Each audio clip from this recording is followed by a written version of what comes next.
Chers abonnés, bonjour, je suis ravie de vous retrouver aujourd'hui pour une nouvelle recette.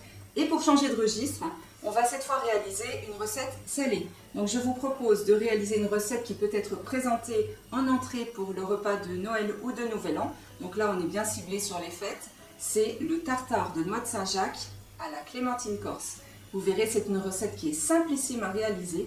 C'est une recette qui peut aussi ne pas revenir très cher si on s'organise bien pour l'achat de ces noix de Saint-Jacques fraîches qui sont beaucoup moins chères en début de saison. Et puis ça présente très bien, ça change un petit peu, ça fait un bel effet. Voilà, donc après la lecture des ingrédients, on se retrouve tout de suite pour la réalisation de notre recette. Pour le tartare de Saint-Jacques à la clémentine, nous aurons besoin de 300 g de noix de Saint-Jacques, 100 g de jus de clémentine corse, 15 g de jus de citron jaune, 45 g d'huile de noisette grillée, du sel et du poivre du moulin. Et pour la décoration, quelques feuilles d'aneth fraîches, 2 clémentines corse et environ 15 g de graines de sésame. Alors vous allez voir que c'est assez simple. On va commencer par donc couper en petits cubes nos noix de Saint-Jacques. Alors j'ai volontairement laissé le corail parce que je trouve que c'est dommage de gaspiller, mais certaines personnes préfèrent le retirer.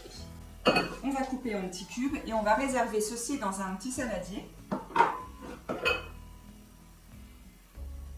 vous voyez, on a de jolies noix de Saint-Jacques, bien égouttées, c'est vraiment très important.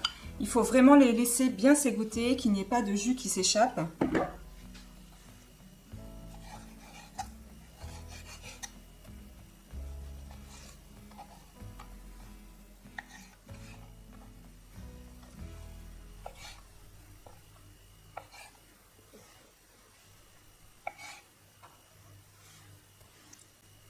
Voilà, j'ai juste ôté quelques petits déchets que j'ai réservés sur le côté pour les jeter évidemment.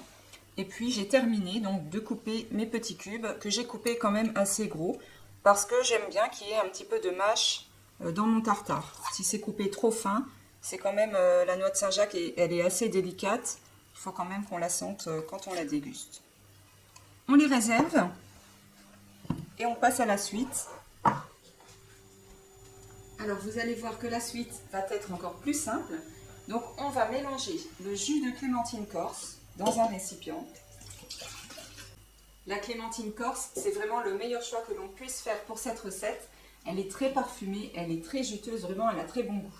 Donc on y ajoute l'huile de noisette grillée qui va aussi apporter quelque chose d'intéressant dans la recette.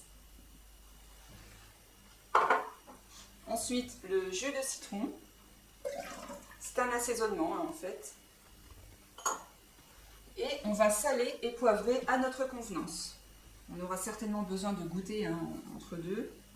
Là, je vous laisse faire à votre goût. Un peu de poivre du moulin.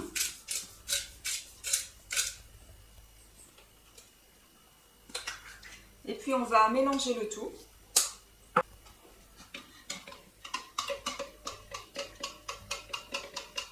Ensuite, eh bien, il ne nous reste plus qu'à mélanger la vinaigrette avec notre tartare de noix de Saint-Jacques.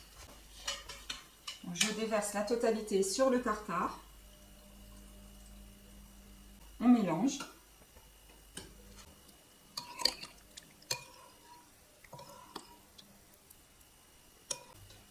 On va ensuite répartir notre tartare de noix de Saint-Jacques assaisonné dans les verrines.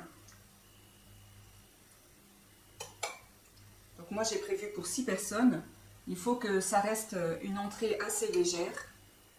Justement, c'est quelque chose qui est diététique qui n'est pas lourd du tout. Pour une entrée, c'est vraiment parfait.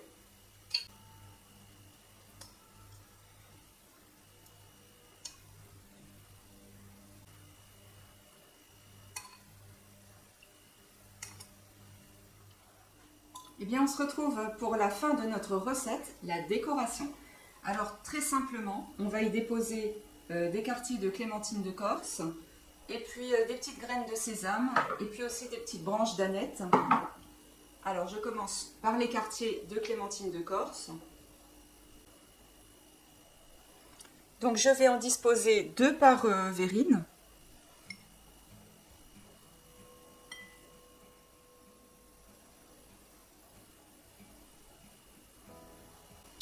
Ensuite, je vais mettre quelques petites graines de sésame,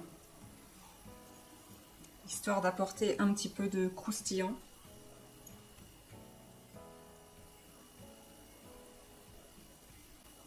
Et puis je viens terminer par nos petites branches d'aneth qui vont apporter de la couleur et du volume dans la verrine.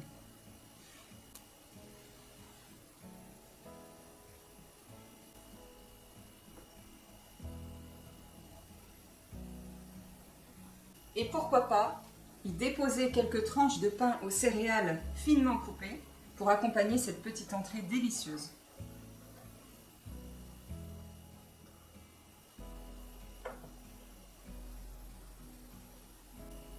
Il ne nous reste plus qu'à placer au frigo pendant quelques heures nos tartares de noix de Saint-Jacques à la clémentine de Corse avant de pouvoir les déguster bien fraîchement.